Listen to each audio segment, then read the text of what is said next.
Newsbreak. Konsiho imbestigaran ang mga basura nga midagsa sa Coastal Bypass Road. Saksi ang pila ka mga sakop sa konsiho sa Dakbayan sa Usamis sa kahimtang sa Coastal Bypass Road. Human ini makita ang midagsa ang mga nagkadayang klase sa basura. Labi na sa mga plastic bottle, plastic cellophane o plastic wrapper. Ang Coastal Bypass Road apil gayud sa ilang ruta sa morning hiking gikan sa sentrong bahin sa syudad, labi na kun weekend.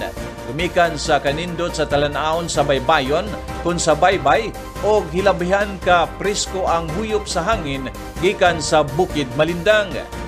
Matud pa ni Committee on Tourism Chairperson Honorable Dinky Suiso nga kung dili mahatagan og pagtagan sa labing dali nga panahon, anugon kaayo ang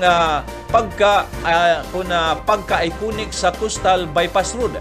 Gumikan kay naila na kini nga tourist attraction sa lokal nga mga bisita. Gumikan ini, misugyot si Konsihal Dinky Suiso atol sa ulahing regular session nga ipatawag ang presensya ni Swimo Head Engineer Titis Borge sa People's Hour sa sunod sesyon aron makuhaan og impormasyon labot sa nagbalik-balik nga problema sa Coastal Bypass Road. Sa higayon nga masayra na ang hinungdan o pinakapunuan sa tinubdan sa mga basura, sunod nga himuon sa konsiho ang pag-ukay sa mga nabugnang ordinansa labot sa proper disposal sa mga basura o labi na ang pag-impusar sa mga penalty alang niadtong mga individual nga masakpang nagpasagad o way disiplina. If we could call the attention of our SWEMO so that she could be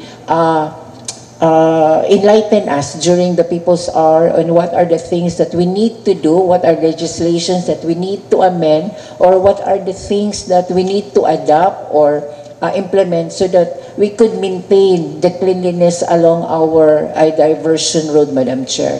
I myself, Madam Chair, is very much willing to be part of the cleanliness drive. And the activity of clean up, Madam Chair, by organization is just temporary. That is why we could invite the SWEMO to introduce us a long-term solution so that we could maintain the cleanliness in our coastal road and boulevard, because this area there is iconic.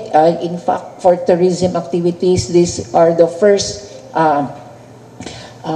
places to be featured in their blogs. So I think we need to make sure that the cleanliness of the coastal area, the diversion road, is maintained. So if it's okay, Madam Chair, that we could invite our SWEMO this coming Tuesday, our next regular session, to shed light and also probably bring some present kaning ordinances and what are those that needs to be implemented or needs to be amended so that